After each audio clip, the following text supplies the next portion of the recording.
Assalamualaikum warahmatullahi wabarakatuh. Halo semuanya, perkenalkan nama saya Diah Ayu Marcella Kiran dengan NIM 0540800993, Prodi Manajemen, Matkul Pancasila.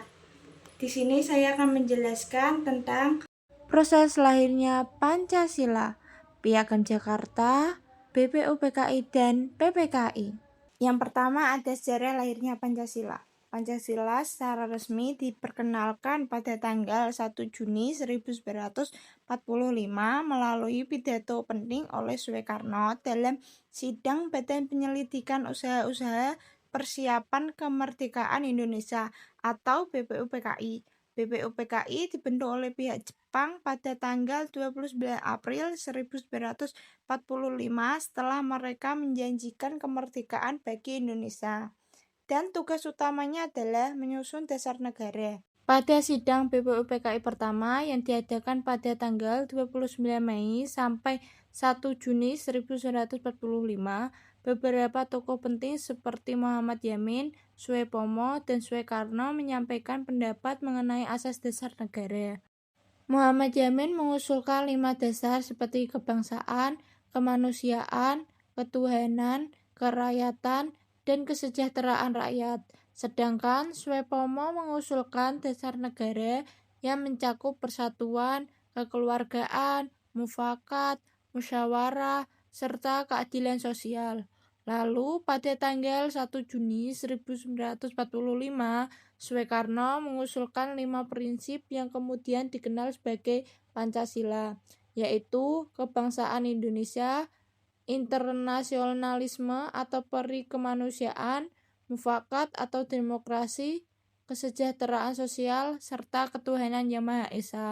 Setelah berbagai usulan tersebut diajukan, tokoh-tokoh seperti Soekarno, Muhammad Hatta, dan Muhammad Yamin dibentuk untuk menyusun dasar negara secara akhir.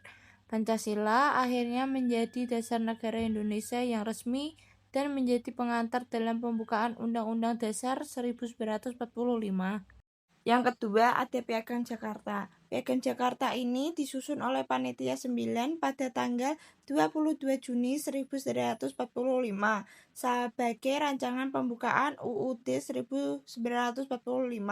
Dokumen ini memuat dasar negara Indonesia termasuk 7 kata yang mewajibkan menjalankan syariat Islam bagi pemeluknya pada sila pertama. Namun, 7 kata tersebut dihapus pada tanggal 18 Agustus 1945 untuk menjaga keutuhan bangsa Indonesia dan diganti menjadi ketuhanan Yang Maha Esa. Hal ini dilakukan karena tekanan dari kelompok nasionalis dan pewira Jepang terkait aspirasi wilayah Indonesia Timur. Meskipun frasa tersebut dihapus, Piagam Jakarta tetap dianggap sebagai dasar ideologis yang penting dan menjiwai UUD 1945.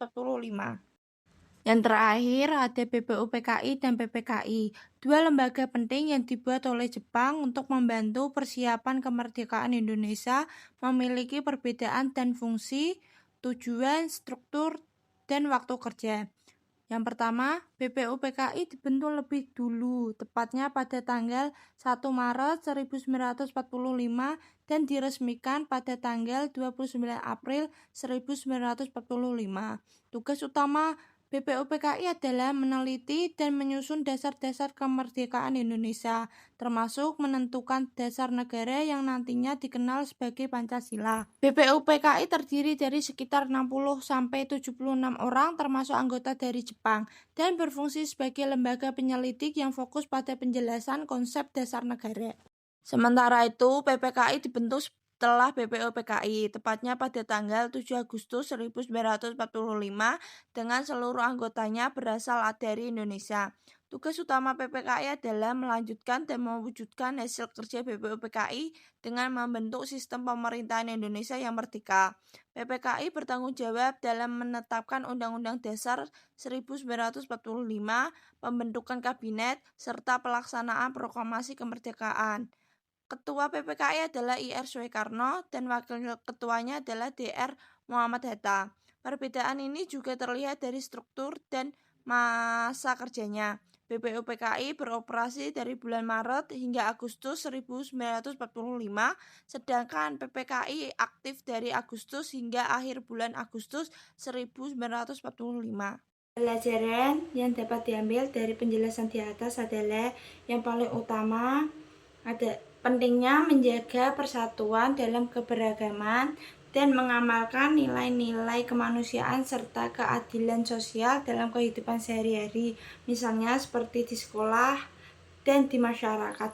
Itulah penjelasan singkat dari saya mengenai sejarah tentang lahirnya Pancasila, Piagam Jakarta, BPUPKI, dan PPKI. Sekian, terima kasih. Wassalamualaikum warahmatullahi wabarakatuh. Dadah!